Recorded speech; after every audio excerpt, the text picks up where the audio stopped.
Welcome to our channel. How to fix Virgin Media yellow light problem, step by step. Check if it's actually yellow. Sounds stupid, but hear me out.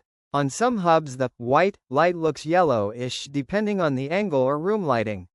If your internet's fine, it might just be the color. Don't stress if everything's working. Look at your devices. Are your phones or laptops online? If yes, maybe it's just cosmetic. If no internet, keep going. Quick restart. Turn the hub off at the back. Count to 30. Switch it back on. Sometimes that clears it straight away. Check the cables. Make sure the power cable's in tight.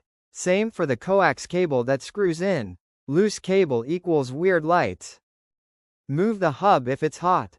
If the hub feels like a toaster, it's overheating. Pull it away from walls, give it space, let it breathe. Restart after it cools. Try a different socket. Power sockets can be dodgy. Plug the hub into another wall socket, not an extension lead if you can help it. Reset if needed. If the yellow light's stuck, grab a paperclip and press the reset hole at the back. Hold for about 30 seconds until it reboots.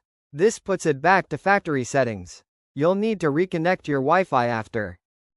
Check service status. Sometimes it's not you. Go online with your mobile data, search Virgin Media service status. If there's an outage in your area, the hub light goes weird until they fix it.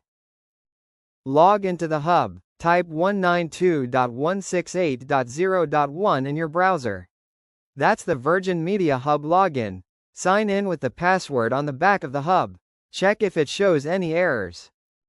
Call Virgin if all else fails. If none of this works, it might be a fault with the hub itself. Call support, tell them you've tried everything, and they'll usually send a replacement. Thank you for watching.